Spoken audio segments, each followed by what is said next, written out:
Amados irmãos, vamos dar então continuidade à nossa lição.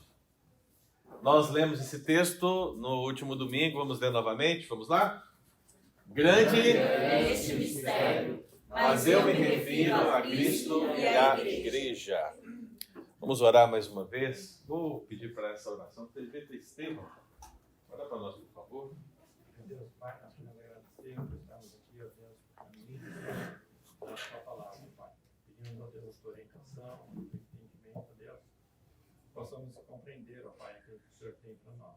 A gente pedindo somente pelo pastor, ó Deus, que ele possa estar trazendo a tua palavra para os nossos corações, de acordo com a tua vontade. Que ele não possa falar nada dele, mas que vem de ti, ó Pai. Em nome de Cristo que oramos. Amém. Muito bem, queridos, estamos falando sobre os sacramentos da igreja. E nós começamos justamente pensando nessa palavra mistério. Por que começamos por essa palavra mistério? Quem lembra? Por causa da tradução. Por causa da tradução. De sacro. De sacramento, não é verdade? Então, antigamente a Bíblia, ela era escrita em duas línguas. Quais eram as duas línguas, Glaucio? Caiu com o cabelo que você cortou lá na hora? Tá certo. Latim. Não, pelo amor de Deus, gente. A Bíblia é escrita em hebraico, certo? Com trechos de aramaico e grego koiné. Então, hebraico e grego. Mas, à medida que o tempo avança, se traduz a Bíblia. Então, você tem a primeira tradução do Antigo Testamento para o grego. Qual que é o nome dessa tradução? Septuaginta, a versão dos 70. É o Antigo Testamento em grego. Essa versão é muito importante porque você percebe que, naquele contexto, eles usaram algumas expressões e palavras para traduzir o texto do Antigo Testamento. Então, se você estuda a Septuaginta, você consegue entender melhor o Novo Testamento. Por isso que ela é importante. Mas, à medida que o tempo passou, 100, 200, 300, 400 anos passaram, e uma das línguas que se tornou oficiais do Império Romano foi o latim. Então, o latim se tornou a principal língua. E, nesse caso, a Bíblia precisava vir para o latim. Ela veio para o latim. E essa versão ficou conhecida como a Vulgata Latina. E por que ela é Vulgata Latina? Porque a palavra Vulgata tem a ideia de uma versão na língua do povo, ok? Então, a língua do povo era o latim, então se colocou Vulgata Latina, feita por Jerônimo. E foi nessa versão que as palavras mistério, ganharam esse conceito de sacramento pela primeira vez. E depois, os pais da igreja, todos aqueles cristãos, começaram a pegar o termo sacramento e linká-lo com a Santa Ceia, linká-lo com o batismo, e linká-lo com outras coisas que nós vamos ver hoje. Então, a grande pergunta, quero saber se vocês estão bom. Vamos lá. Se a pessoa chegar aqui na igreja e falar assim, olha, o sacramento do batismo da ceia, ela está certa ou está errada? Certo. Gente, ninguém respondeu. Ela está certa ou está errada? Tá certo. Quem acha que ela está certa, levanta a mão. Quem acha que ela está errada, levanta a mão. Ninguém levantou. Você levantou? Não, Não, por isso você botou Na primeira ainda. Meu Deus do céu, gente. Eu estava na primeira ainda. Tá todo mundo lento, hein? Meu Deus, vocês estão lentos. Vocês dormiram mal ontem? Sim. Não, eu tomei meu remedinho e dormi melhor essa noite. O que aconteceu ontem à noite, Por isso gente? que eu Não tô precisa lento. dizer. Mas vamos avançar. Então, não é errado dizer sacramento. Eu provei isso na última aula. Não é errado dizer ordenança. Por que eles vão dizer que sacramento não é uma palavra boa? Porque a palavra sacramento, na essência dela, dá a entender que é algo que dá graça, que concede graça. Quem vai levantar esse termo vai dizer isso, né? Por quê? Porque foram assim que os católicos interpretaram essa palavra. Por isso que alguns disseram que devemos chamar a Santa Ceia e o batismo de ordenança, porque são ordens. Ordens de quem? De Jesus, ok? Alguns outros vão falar que são sinais. Outros vão falar que são selos. E nessa miscelânea de termos, quem é que está certo? Todo mundo está certo, irmão. Você pode chamar de um, pode chamar de outro, né? A única questão que você precisa compreender, que hoje vamos definir, é que você precisa entender que só existem 2 sacramentos, 2 ordenanças, 2 sinais, 2 selos da graça. Só isso, só 2. Se você partir para mais de 2, você é outra coisa. Você não é bíblico. Ok? Nem vou falar protestante, você não é bíblico. Porque na Bíblia só tem 2. Então foi daqui que nós partimos, meu querido. E lembremos que nós estamos o quê? Aprofundando a segunda marca da igreja. A administração correta dos sacramentos. Avançamos então, entendemos o termo sacramento, que é igual ordenança, que por sua vez é igual mistério, que por sua vez é igual ordem, que por sua vez é igual a sinais ou selos da graça. Está tudo na bênção, meu irmão. Está tudo na bênção. Não há problema, ok? Mas aí nós avançamos. A delimitação dos sacramentos. Quantos sacramentos há? 2. Eu acabei de dizer, não é verdade? Mas se alguém te perguntar a razão da sua fé, por que 2? Qual é a resposta que você vai dar? Você vai dizer porque o pastor Ângelo disse? Porque Jesus ensinou tudo isso. Sim, também. Foi coisa que eu aprendi. Alguém vai, aí essa pessoa, se tiver um mínimo de habilidade, ela vai falar assim, mas quem é o pastor? Quem é? Quem? Entendeu? Não tem autoridade, né? Você precisa de um argumento autoritativo. Qual que é o argumento autoritativo? A Bíblia. A Bíblia. Palavra. Pelo amor de Deus, nem levanta Calvino, não levanta Lutero, não levanta nenhum desses homens. Nenhum deles é inspirado para escrever a palavra. Então, a Bíblia é a palavra de Deus. Você tem que ir para a palavra. Você tem que ir para a Escritura. É lá que você tem que embasar. Então, meu irmão, a pergunta é, não existe um versículo bíblico que diga há apenas 2 sacramentos, cujos nomes são, a saber, batismo e santa ceia. Não tem, porque se tivesse, seria uma bênção, né? Na verdade, muitas doutrinas bíblicas seriam uma bênção se tivesse escrito dessa maneira, mas não está. Porque doutrina bíblica é uma construção. Você não define uma doutrina bíblica num versículo isolado. Percebe? Você não faz isso. Você não define uma doutrina bíblica num versículo isolado. Você define uma doutrina bíblica construindo essa doutrina com o todo da Escritura. E se você observar as perguntas que são levantadas em estudos bíblicos, você vai perceber que a grande dificuldade que nós temos está aqui. A gente não pensa a partir do todo. A gente pensa a partir do particular. Então o pastor fala, só tem 2 sacramentos, né? Aí alguém fala assim, mas não tem um texto bíblico que diz que é só 2. Particular. A pessoa não consegue perceber que essa delimitação, ela vai acontecer pelo todo da Escritura. Então, o nosso grande problema é enxergar o macro, irmãos. Nós precisamos aprender a enxergar o macro quando pensamos em termos de doutrina. E quando eu falo doutrina, não estou falando de doutrina de homens, não, irmãos. Estou falando da doutrina de Deus. Porque esse é um outro problema que a gente tem, né? A gente quer fugir da doutrina, né? Eu me lembro que uma vez eu estava dando curso para os presbíteros, né? Igual esse que o pastor Pedro deu aqui para os presbíteros, né? Mas um presbítero virou para mim e falou assim, eu não quero saber de doutrinas. Eu quero saber de Cristo. Porque a palavra já está... como se fala, gente? Quando Ela foi mal empregada e mal usada. Pessoas usam já tem um doutrinar. cunho Negativo. negativo. Isso. Pejorativo. Mas você Pejorativo, percebe? A pessoa consegue ver uma desassociação entre a doutrina e Cristo. Ora, não é o evangelho a doutrina de Cristo? Como assim que você consegue separar essa coisa assim, tal? Então a pessoa acha que doutrina é de homem e Cristo é Deus. Então eu quero Cristo, né? E esse argumento vai prevalecer em muitos requintões aí e tal. A maioria das igrejas que não estuda a Bíblia profundamente, ela está com essa ideia, essa premissa na sua cabeça. Ela quer o quê? Ela quer adorar, né? Ela quer a festa, né? A alegria. Vamos fazer um retiro, vamos fazer aqui um culto de jovens, um culto de mulheres, um culto de homens, um culto de crianças, um culto de pré-adolescentes, um culto de bebês, um culto de mães que estão gerando filhos, um culto em prol de novos filhos.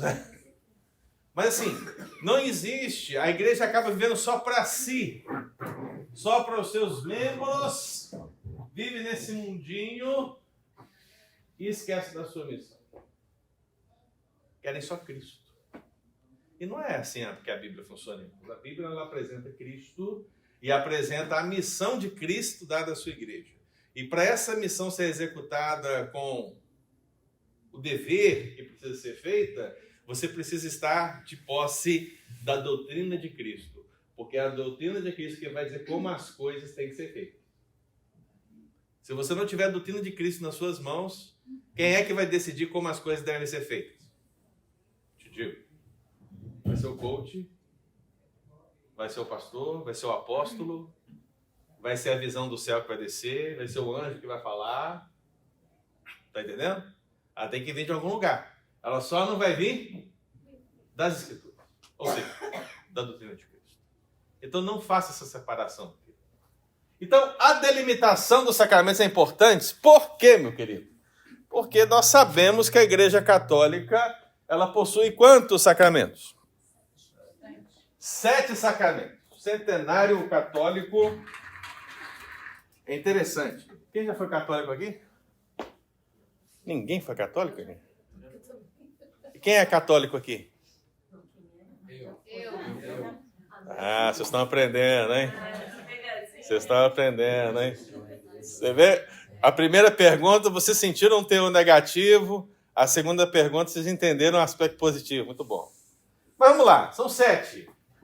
1, 2, 3, 4, 5, 6, 7. Quais são?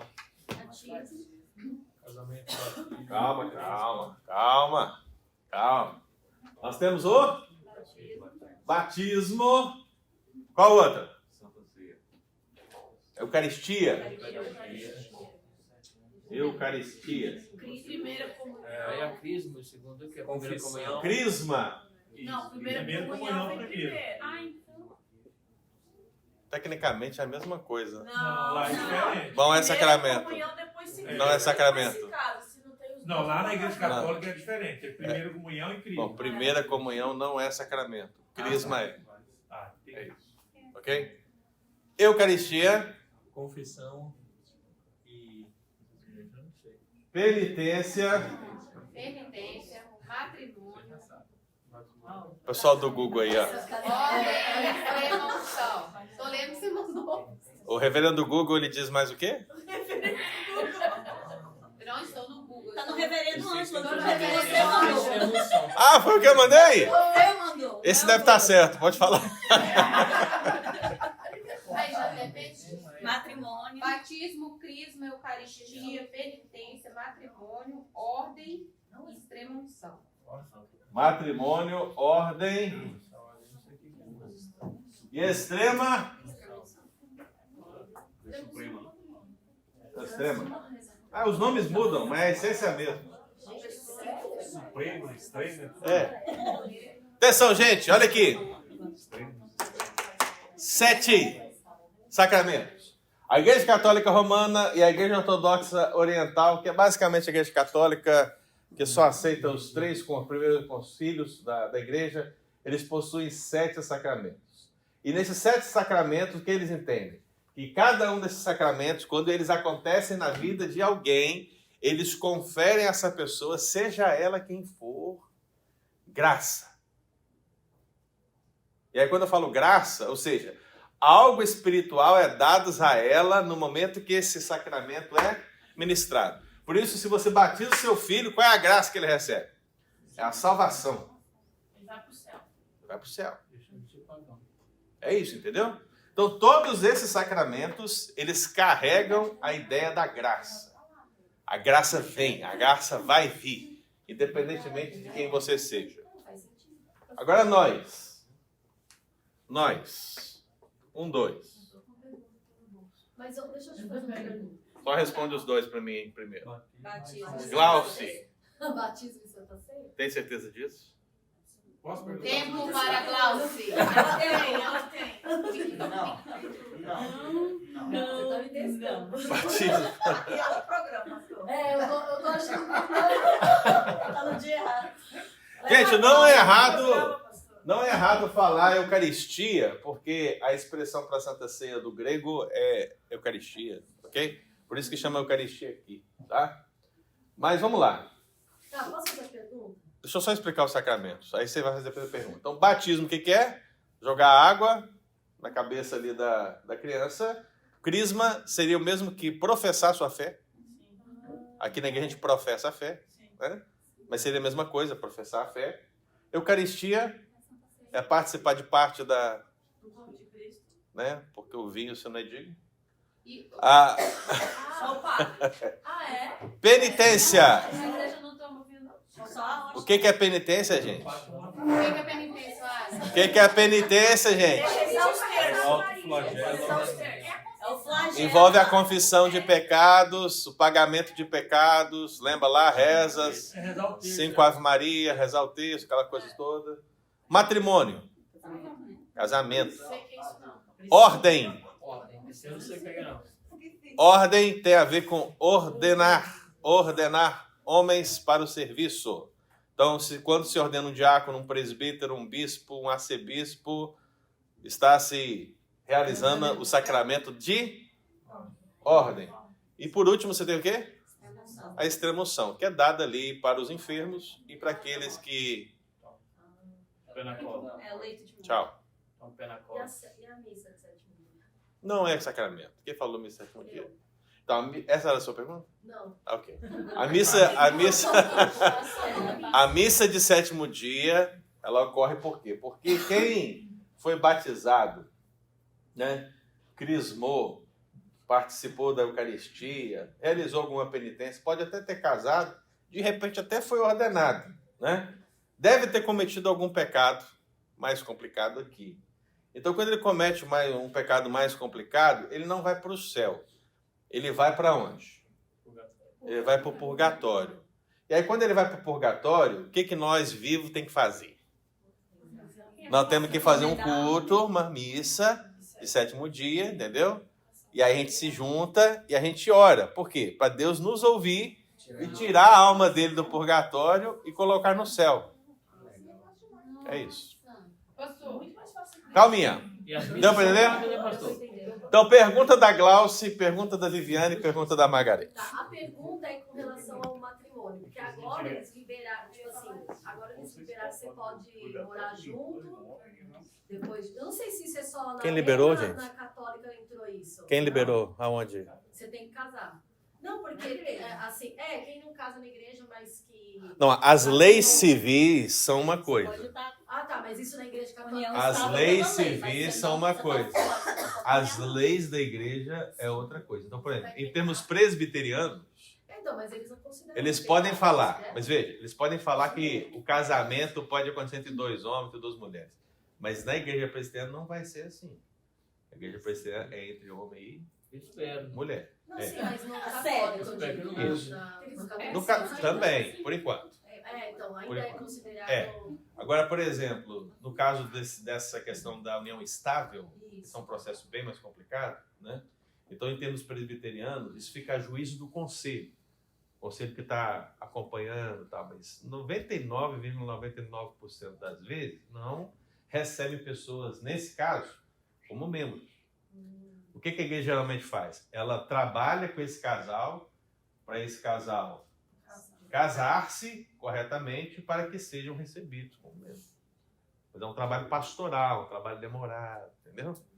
É isso. Certinho? Na igreja católica, por exemplo, já não entra então no sacramento, no caso. Isso aí? Tipo, Não, com certeza. Isso aqui é matrimônio no ordenamento normal da coisa. tá. no católico, se tu mora junto, tu é amaziado. Tu não pode nem tomar a Eucaristia. É pecado, Mas é. porque agora Diga, eles Vivi. aceitam tantas coisas. Atenção, ouçamos Viviane. É necessariamente essa ordem aí? Você... Não, eu não me preocupei com a ordem, não. Só foi colocar. Você não podia ser ordenado de quem casou, não sabemos. Não, mas por exemplo, lá, aqui quem toma Santa Ceia geralmente faz a profissão de pecado. Ah, isso sim. Lá também. Sim. Existe uma ordem básica, né? Claro que todo mundo é batizado na infância, né? Mas para a Eucaristia você tem que crismar. Crisma. Repete E lá a pergunta. O estudo da Crisma é a nossa profissão de fé. Eles dão estudo O pastor de catecismo também? É diferente. Eu não sei exatamente como é, Como é o mas estudo é. deles? Não sei se eu estou usando a mesma coisa, mas para a Eucaristia é a primeira comunhão, não é o crivo. Não é o crivo. Mas esse é o termo técnico. Sim, mas É porque parece que tem tipo 2 etapas. mas quando você faz você faz a primeira comunhão, aí você pode fazer a Eucaristia. No caso, receber a ceia. O que é a primeira comunhão? Primeiro comunhão. Eu já fui católico, coroinha e fui de dentro da igreja do Não, exatamente o que é a primeira comunhão? Hã? O que é Primeira exatamente? comunhão para você fazer a Eucaristia. Parece Não, o curso o que a gente faz Mas no é treinamento. O que é? Você faz um... É o curso. Você faz um... Atenção, gente. Calma, deixa o Alisson falar. Deixa eu falar. Se eu estiver errado, eu vou falar que eu estou errado. A primeira comunhão, primeiro você fica adolescente, você vai fazer a primeira comunhão para você receber a Eucaristia, que no caso é a hóstia que eles falam lá. Que é a Isso Santa não Ceia. acontece depois daquilo? Não, é depois da primeira comunhão. Aí você vai receber a Eucaristia. Estranho. Aí depois que você recebe a Eucaristia, você vai fazer a crisma. É estranho. E o que é? Qual é a diferença de crisma? Não, a crisma é a profissão de fé, gente. Profissão de fé. A crisma é a profissão de fé.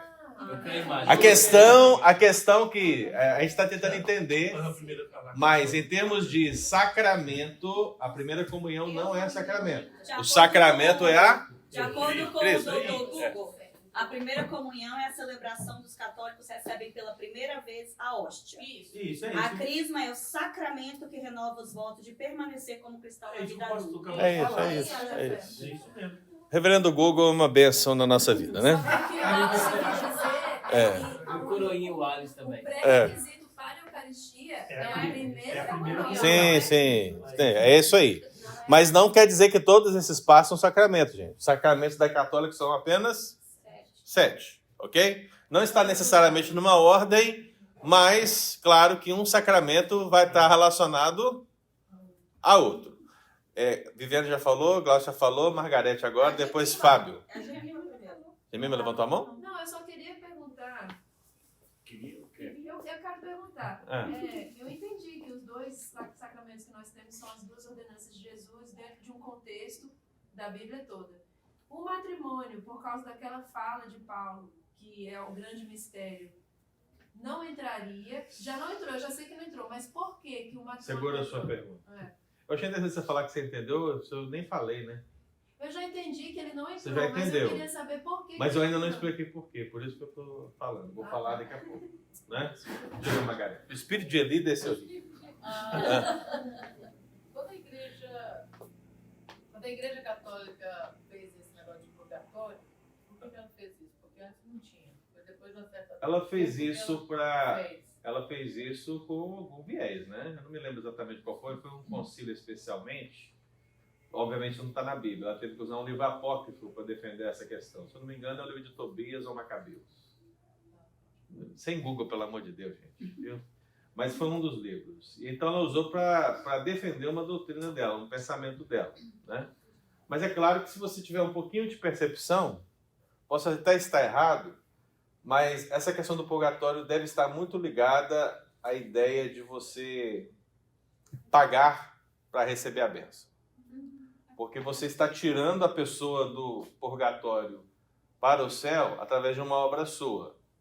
Então o purgatório inicialmente era uma obra de fé, porque demandava a oração, a penitência dos irmãos vivos. Mas depois, no contexto da reforma, ela ganhou um aspecto financeiro, entendeu? Uma das teses de Lutero, por exemplo, ela dizia que tinha um gasofilácio, lembra do gasofilácio que fica ali na frente? Então, Lutero, uma das teses de Lutero diz assim: pregam futilidades aqueles que dizem que no momento que a moeda cai no gasofilácio e bate no fundo e soa, pregam futilidades aqueles que dizem que no momento que a moeda cai no gasofilácio e soa, a alma sai do purgatório para o céu. Entendeu? Então, essa é a visão. O purgatório virou isso, é um mercado. O barulho da moeda. Eu não sei se eu estou lembrando direito, porque eu ouvi falando sobre as pessoas que morriam, que iam para a guerra, não tinha alguma coisa assim. para dar, então, que tinham cometido algum pecado muito grande, não teriam tempo de se arrepender. Sim. Aí ela criou esse purgatório, Mas é o que eu falei. não é? O purgatório existe porque assim, o batismo já te dá garantia de salvação, né? Então, assim, tecnicamente você já deveria, uma vez salvo, salvo para sempre, né? Não é? Deveria ser. Mas o que é que acontece? Os pecados são terríveis também. Então, ela precisa criar um mecanismo aqui de maneira a absolver você dos seus pecados para que você possa entrar no céu. Então, essa questão do purgatório vai ser um fator, assim como a extrema-unção também é. Entendeu? Porque a extrema-unção ainda dá a possibilidade do arrependimento no último momento, né? Se unge com óleo, se confessa o pecado, se unge com óleo e garante a entrada da pessoa no céu. Mas aquela pessoa que não teve a extrema-unção, como ela pode entrar se ela cometeu um pecado grave? É pela mediação dos vivos, através da oração dos vivos. É por isso que tem o santo. Você ora pro santo falar com Jesus. Sim. Fábio, você ia perguntar? É irrelevante, tinha a ver só com a conexão dos sacramentos. Então, supostamente, todos que morrem lá, para eles lá, vai para o purgatório? Não, gente, atenção, vocês não estão ouvindo. Porque eu expliquei exatamente para a Margarete. Vocês estão conversando, acabei de explicar para a Margarete. Não, porque todos não rezam a missa em 7º dia. Não, veja, vou de novo, olha aqui, ó. A pessoa é salva onde aqui no sacramento católico? No batismo. Ela está salva. Se ela está dentro da igreja católica, ela está salva. Se ela faz isso tudo aqui, ó, ela está permanecendo salva. Mas é possível que no final da vida dela alguma coisa aconteça, algum pecado grave, que essa pessoa precisa ser tratada. Então, por exemplo, se ela está enferma, o último sacramento para ela qual é? Qual que é a ideia da extrema-unção, gente? A extrema-unção é receber a confissão de pecados dessa pessoa e no momento que você a unge, você a garante no céu. Então, essa é para as pessoas que têm a condição lá no último momento de... Você vê o padre passando correndo assim, É e isso. alguém virando os olhos. Ok? Agora, e aquelas pessoas que não têm condição? Imagina lá, o cara, sei lá, Acidente de carro. matou alguém, passou por alguém e depois bateu o carro, morreu. E aí? Gente, mas ele é uma pessoa tão boa. Ele foi batizado, ele fez crisma, ele participava da Eucaristia, ele era coroinha, ele fazia penitência, ele fazia matrimônio. Até diácono ele era. É o Alisson. Onde ele está? Pergunta para o padre. O padre vai dizer o quê? Não, como ele foi batizado e todo o processo aconteceu, mas cometeu um pecado grave, onde ele está? No purgatório. Veja, é um caso à parte. Então nós temos que tirar ele do purgatório. Missa de 7º dia, os crentes vão orar, os vivos vão orar para tirar ele do purgatório e a sua alma ir para onde? Para o céu. Então, tem casos que envolvem extrema-unção, tem casos que envolvem a missa do 7º dia, tem casos que envolve a pessoa é beata mesmo. Então, pastor, tem algum desses 7 aí que envolve desses 7 que envolve, que tem alguma semelhança com confissão, para confessar os pecados? Penitência. Ah, É porque esse é o nome técnico. tá. O nome técnico é É penitência. porque uma Você vez vai lá eu e vou contar confessa pra e esse te dá cara que o penitência, padre né? começou a rir, eu nunca mais falei. Quando você paga, quando você confessa também? É, Pra pagar. porque envolve confessar. Você vai lá no padre. confessa. Penitência. O que é uma penitência? Sai com os Pai Nosso. Você está devendo, mas você está devendo o quê? Naquilo que você confessou, entendeu? Aqui. Mas eu todos posso rezam a missa de 7º dia. Certamente, então, é que nem a moça fala. É para garantir? Não, eu vou garantir. É. Eu vou garantir. Ele É. Como a gente sabe, você tem a percepção plena da coisa? Pastor, você Como sabe saber? o motivo que tem católico, você é real. Ah. Porque eles não lêem a Bíblia. Claro. Porque depois que lê a Bíblia, rapaz, você vai lá contar, o padre fica lá dentro do negocinho, você vai lá contar o pecado pro padre, o padre começa a rir de você. É. E aí ele vai falar pra você rezar um negócio, você vai ser salvo. Sim, Então, sim. assim, as pessoas que não lê a Bíblia, é real. Quem não lê a Bíblia segue o catolicismo, Gente, porque é difícil. Se vocês lerem a biografia de Lutero, eu acho que dos nomes da história, uma das pessoas que mais confessava é Lutero. Mas ele confessava com vontade. com força. Como diz lá em Minas, ele confessava de conforto. Ele é aquele cara que chegava lá e assim, se humilhava mesmo. Era horas confessando. Aí você imagina, todo dia, Lutero lá confessando os pecados dele, pagando pelo pecado. Todo dia. Os padres já nem queriam mais ir lá perto.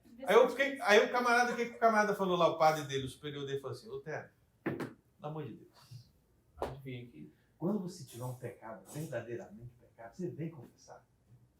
Por quê? Porque na cabeça dele tem que ser um pecado grande. Pecadinho, pecadão. Tem que ser um pecado assim enorme para poder confessar. Mas pecado não é pecado? Então, mas por isso que na hora que você está falando com o padre, se o pecado for pequeno, ele manda rezar um Pai Nosso e 3 Ave Maria. Se o pecado for grande, 50 Pai Nosso e 300 Ave Maria. Agora imagina o seguinte, vamos seguir a prática, né? Imagine todos os cristãos de uma paróquia confessando dia a dia os seus pecados para um padre. Primeiro, o padre não vai querer, não vai receber. Você acha que é possível? Não.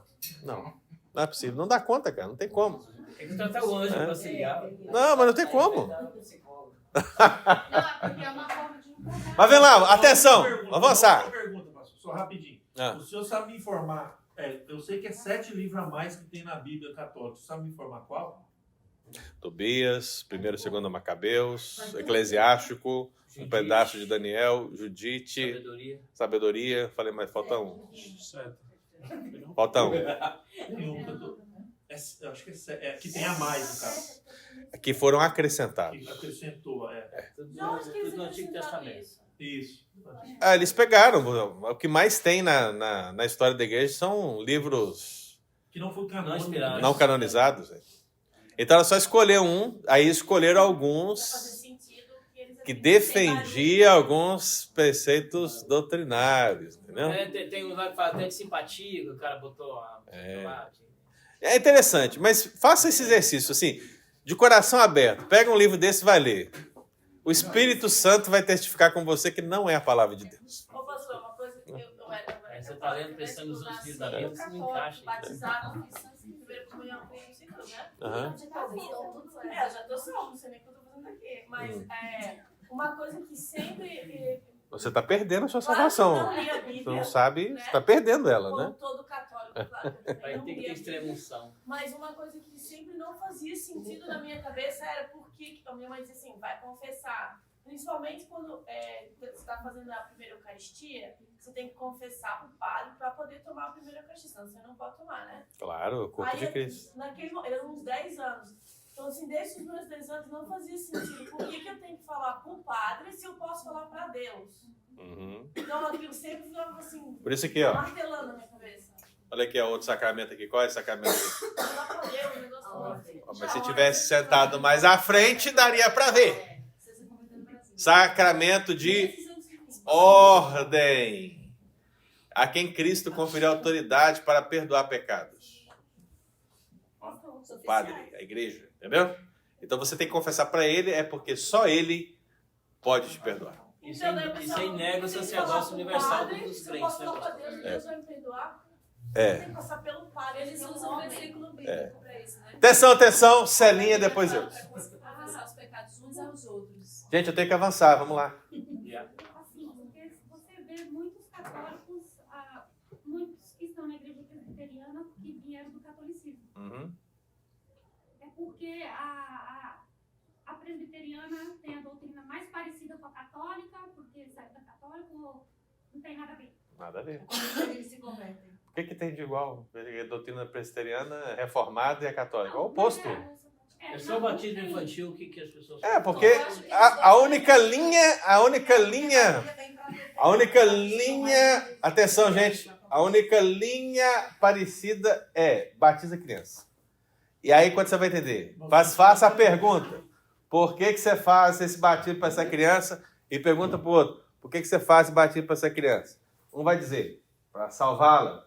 O outro vai dizer, porque ela é filha de gente salvo, ela é da aliança. Isso já mostra o quê? A discrepância gigante das duas coisas. Mas a gente vê muitos que eram católicos vindo mais para a presbiteriana do que Eu sei, Nós somos chamados, inclusive, de católico manso. Eu acho Não? que Católico manso. essa questão é bem nítida Eu acho que os católicos, eles veem os presbiterianos que a gente cobra menos, vou dizer assim. É católico manso. Eu acho que as igrejas pentecostais são mais rígidas em algumas questões e eles não querem. Presbiteriano pode beber, né? Não muito, né, gente? Eu vou falar por mim, Celinha. Eu nunca simpatizei muito com a pentecostal, porque eu não gostei daquela gritaria toda, que eu não consegui entender nada. Pra mim, eu não consigo entender nada. Então, assim, lá na católica eu também não entendi muita coisa. Pareceu meio árabe, na Eu vou lá verdade. na pentecostal e não entender nada também. Então, eu prefiro aqui, que aqui, assim, sem aprende. Isso aí. Imagina o Fábio, gente, ali, ó, no reteté, como é que seria? Tem que limitar só 4 perguntas, 3 mais. A ordenança. Isso a gente compara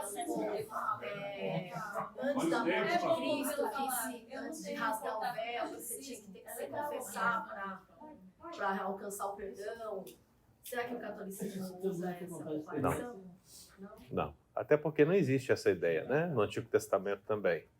O seu perdão era considerado, você era considerado perdoado pelo sacrifício de um animal. Sim, mas ainda tinha quem levava até Cristo, que era que podia entrar. Era um símbolo de Cristo, né? Mas não se confessava aos sacerdotes os pecados. Ah, não se confessava aos sacerdotes. Ah, não. Não, fazia uma expiação pelos pecados. E aí Hebreus vai dizer lá no capítulo 9 que as pessoas continuavam com a consciência, vamos dizer, pesada. Ele não tinha certeza de que ele era perdoado. Né? Não, era considerado perdoado. Considerado. Hebreus 9 fala dessa. Considerado. Não era pergunta, não era. Só tá falando sacerdote. Pode avançar. Avancemos então, irmãos. Veja, então, estamos aqui, ó, atenção, 7:2, ok? Então vem a pergunta. Em termos de delimitar os sacramentos, eu coloquei os textos ali, ó, do batismo e Santa Ceia, né? Que a nossa irmã Gemima disse que ela entendeu por que são apenas 2. É por causa de todos aqueles textos que ali estão. Mas o que eu quero que vocês entendam mesmo é isso aqui, ó. Porque por que só 2? Então, qual que é o conceito básico de sacramento? O que define o sacramento? Existem vários teólogos que vão tentar definir essa questão à luz da palavra do Senhor, mas basicamente o pensamento de Agostinho, que foi mais fundamentado na Idade Média, é o melhor. Então, são 4 itens. Primeiro, o sacramento ele tem que ter um elemento físico ou material. Então, qual é o elemento físico ou material do batismo? E da Santa Ceia? O vinho e o pão. Beleza. Batismo? Crisma? A Santa Eucaristia. Não, crisma. A profissão de fé. Tem? Não. Já caiu, né? Eucaristia? Tem. Penitência? Tem um texto lá. Não, texto não é Não. Mas ele não representa. E aí você tem que pensar o seguinte: o símbolo físico ou material tem que estar na escritura, tá, irmão? Não é na sua cabeça, não. Na escritura. Então, qual que é o símbolo que está relacionado lá à confissão de pecados da penitência aqui? Então, cai. Matrimônio. Vamos falar que é aliança. Mas na Bíblia? Não. Na Bíblia tem aliança? Não, Porque hoje tem, é verdade. Mas na Bíblia tem? Não. Ordem. Qual é o elemento físico ou material para isso aqui? Tem? Tem, gente? Não. Extrema unção. Só se fosse o óleo. Aí você já tem o óleo, né? Aí você pode pensar, ó, se você forçar um pouquinho, né? Tem o óleo aqui, beleza. Então já caiu quem aqui? É o todos, exceto batismo, eucaristia e extremunção. Batismo, eucaristia, extrema. Só tá faltando extremunção para delimitar? Só no primeiro? E a cinza que eles passam na testa lá? Não, na Bíblia, querido. Mas tem que ser um símbolo Na Bíblia. Não, mas em que momento isso aí? Isso não é sacramento. Se for para a gente elencar tudo que acontece na Igreja Católica, vai ter um monte de coisa. O que eu estou dizendo aqui, sacramento são só 7. Por enquanto. Então veja, Gemima, só no primeiro já caiu por terra 5. Já foram embora. Percebeu? Será que a gente consegue eliminar aqui o último aqui? Então o segundo. Uma semelhança com a coisa significada. Óbvio. Porque você tem um elemento que tem a ver com a coisa significada. Então, por exemplo, você pegar a Santa Ceia, o pão é o quê? O corpo de Cristo. É o corpo de Cristo. E o vinho? O sangue. A água do batismo. No caso dos adultos, ela vai representar o quê? A vida nova, né? Purifica. O Espírito Santo, o lavar regenerador do Espírito Santo. No caso do batismo infantil, vai ser o quê? A aliança. Por quê? Porque você vai fazer a ponte com a circuncisão. Por isso, está aqui. Linkado. Então aqui já foi, já como os outros caíram, eu nem vou forçar. Então, extrema unção. Qual é a ligação com a coisa significada? Se for o óleo. O princípio medicinal? O princípio medicinal? Não, em termos de graça, gente. Medicinal não é graça. Qual é a graça? Qual é a graça? O que esse óleo está fazendo aqui? Concedendo a salvação, né? Não, já foi aqui. A salvação final. Aqui ele está garantindo, né, a passagem.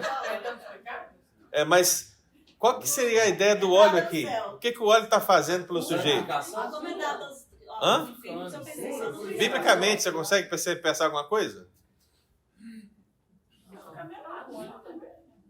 Eu não consigo, gente. Até no óleo que a gente usa para ungir, hoje em dia, aqui, ó, se os presbíteros quiserem ungir alguém, vai ser assim com alguma relutância, porque não é uma coisa muito clara no Novo Testamento, mas se ungir, eu ficaria com a pergunta, por que eu estou ungindo essa pessoa? Sim. O que essa unção vai proporcionar para essa pessoa em termos de bem espiritual?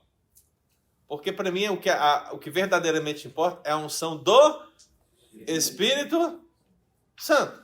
Mas ela já tem. Entendeu? Ela já tem. Mas aí ficaria a conexão com o versículo que fala quando tiver alguém enfermo para orar e ungir com óleo? Porque a extrema unção tem a ver com os enfermos. Vamos pegar aqui lá. E aí?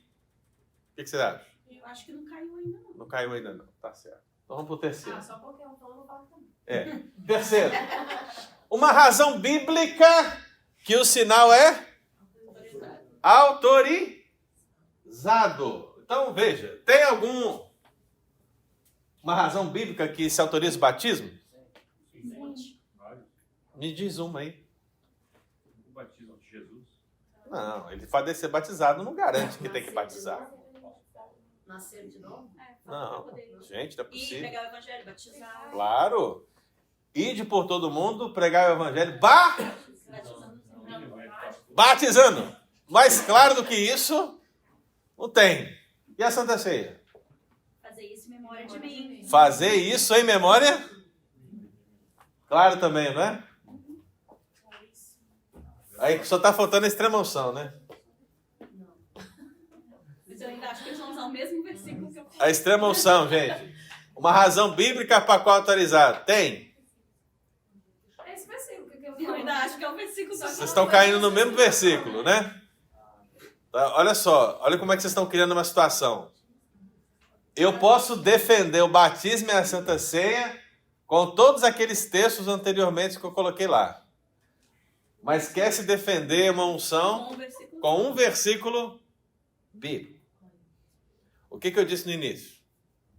Que não pode ser particular. Mas isso é só um detalhe, só quero que vocês observem, tá? Quarto. É só uma perguntinha. Segura as perguntinhas. Quarto. Teve muita pergunta. Uma confirmação da graça. O que significa? Uma confirmação da graça significa. Quantos textos na Bíblia sobre o batismo que mostram a relação do batismo com o Espírito Santo ou com a aliança, que mostra que verdadeiramente Deus está aliançado, verdadeiramente Deus lavou aquela pessoa, abençoou e tal. E a Santa Ceia da mesma maneira. Quantos textos você tem? Vai. Esse foi o exemplo de Cristo? Esse foi o batismo, o exemplo de Cristo? Pode ser. Nesse caso pode ser usado. Por quê? Por causa da graça que significam. Você vai conseguir defender por vários textos bíblicos. E a extrema unção? Você só tem um. Só tem um. Só tem um. Só existe um? É. Nesse caso, nem seria. E ungir com óleo só existe Nesse caso aqui, ó, extrema unção. O que é extrema unção? É a unção que é dada para alguém que está morrendo. Não é a unção para rei, não é a unção para um novo ofício, não é a unção para ficar perfumado, é a unção para alguém que está morrendo. E nesse caso, nem Tiago fala isso, irmão. Porque Tiago fala, se alguém está enfermo, você vai lá e unge. E quem vai salvar? Agora vem a questão, né? E quem vai salvar o enfermo? É agora. Quem vai salvar o enfermo? É a unção? Tempo na tela, vai lá, é a unção? Quem vai salvar o enfermo? A oração da fé. Então não pode ser. Não pode ser um sacramento. Se tivesse que ter um sacramento em Tiago, irmão, tinha que ser a oração da fé. Porque a oração da fé salva o enfermo. Captou? Deu para pegar? Gemima. Sim, estou lendo o Tiago aqui. Gemima, mas você captou a essência? É isso. Então, 4 considerações, irmão. Essas 4 considerações vão te ajudar. Mas você viu que a primeira eu já eliminei? Sim. Eu caminhei com vocês a 7ª aqui só para ver. Mas, se você for entender o que é a extrema unção aqui mesmo, ela vai morrer no primeiro. Porque a extrema unção não é o ato de ungir com óleo. Extrema unção é o ato de passar um óleo com o intuito de salvar alguém que está prestes a morrer.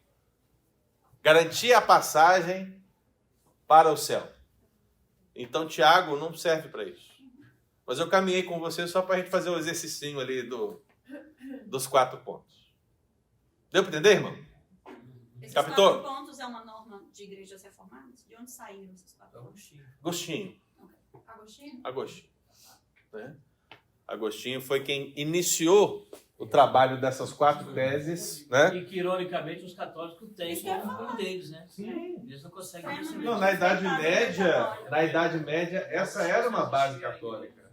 Mas o que acontece? Eles vão distorcer os textos para aqueles 4 ali entrar aqui. Aí, o Alisson estava ali, né? Quem? O Alisson que falou? Dos livros? Mas aí o que vai acontecer? Como os livros da Bíblia não são suficientes para dar um embasamento para aquilo ali, os outros 7 podem cooperar, não é verdade? Eu fico imaginando os reformadores, um debate desses caras argumentando contra essas coisas assim, e a luta que eles enfrentaram. Com certeza. Na verdade, existiu uma só verdade. E eles se expuseram para enfrentar aquilo ali, né? Sim, justamente. Então, assim, não deve ter sido uma luta espiritual fácil. Do sistema corrompido. Sim. Eles não queriam sair. Muita gente Sim, Glaucio, pode fazer sua É pergunta. que na consideração 3, o senhor falou que uma razão bíblica, né, que é autorizado o sinal, aquilo até falou do versículo, que é ir por todo mundo, pregar o evangelho, Batizando.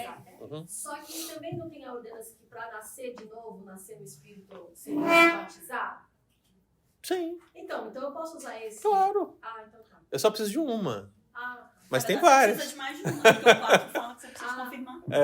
Mas tem várias, entendeu? Porque na hora que eu, colocar, não sei se eu falei, nascer de novo, aí falou, não, gente, esse não é um argumento. Não, o que eu quis dizer é porque eu só entendi o nascer de novo, entendeu? Tá. Não entendi o link que você fez. Tá. Mas a questão é a seguinte, quando nós lemos a Bíblia, o Novo Testamento está cheio de referências de batismo e Santa Ceia.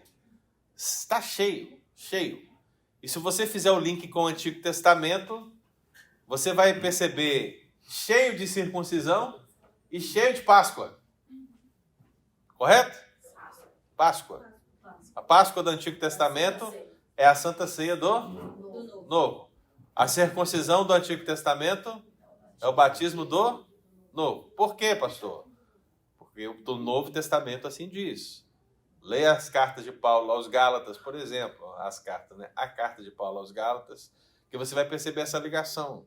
Como alguém se tornava povo de Deus no Antigo Testamento? Tinha que circuncidar. Como alguém se torna igreja hoje? Tem que ir batizar. Como alguém celebrava a saída do Egito rumo à nova terra, a terra de Canaã, no Antigo Testamento? Através da Páscoa. Como alguém celebra a saída do mundo rumo à Nova Jerusalém no Novo Testamento? A Santa? Sim. Deu para entender? Uma está ligada à outra. Então veja que isso é mais uma confirmação de que são só 2 sacramentos. Porque você também consegue encontrar no Antigo Testamento 2 que estão alinhados com eles, ok?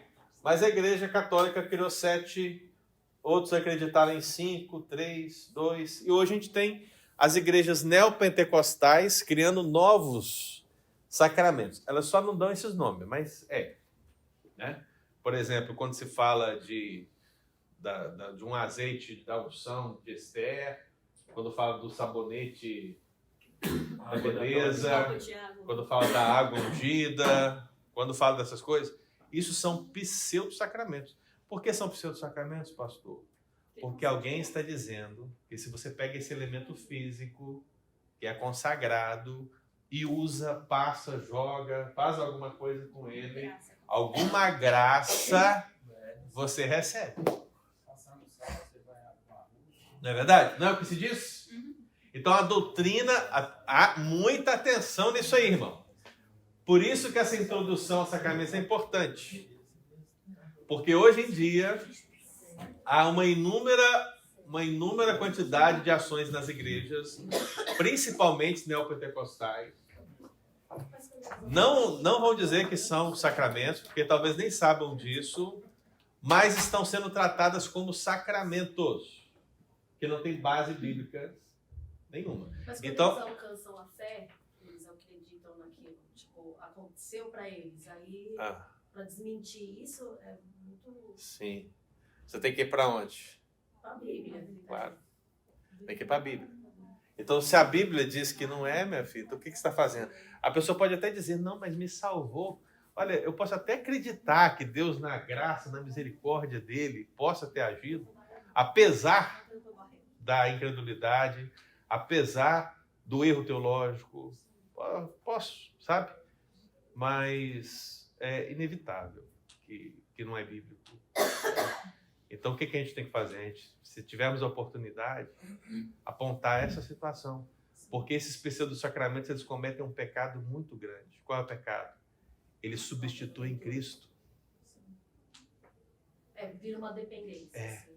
Porque o que é o batismo e a Santa Ceia? Aponta pra gente. Sempre Cristo. Agora, o que esses sacramentos, pseudo-sacramentos fazem? Eles substituem Cristo. Você não precisa confessar o seu pecado mais, porque eles vão criar alguma coisa e o seu pecado vai ser perdoado. Eu lembro que eu entrei na igreja quadrangular uma vez, na porta eles me deram, eu sei que meu tempo acabou, gente, só para fechar, eles me deram um pedaço de carvão, quando eu entrei na igreja, né? E eu fiquei com aquele carvão na mão lá durante o culto, o pastor falou que, olha, o carvão que vocês receberam agora, fecha ele na sua mão, todo mundo fechou, fecha forte, todo mundo fechando forte, agora você vai orar. Você vai orar agora. Você vai passar o seu pecado para esse carvão. Falando sério, eu era recém-convertido. Vai passar para o carvão. E aí depois, aí todo mundo orou, com fé. O povo com fé ali, ó. Orando, passando o pecado. Para onde? O carvão. O que aconteceu no final? Aí você queima. Ele chamou no altar para a gente queimar os nossos pecados. Isso é substituir o sacrifício. Isso é judaísmo. O judaísmo é. Judaísmo. Essa questão de passar o pecado para o bebê. Mas é um animal, né? Agora aqui não, carvão, né? Porque vai matar animal. E onde que esse pastor aprendeu isso? Na Bíblia que não foi. Amém, irmãos? Muito obrigado. Então a gente continua, ok? Na próxima aula. Tá dando muita fala, né? Esse início do sacramento. Lá na Universal tem sessão de descarrego. Joga sal, você passa em cima e ele vai lá assim.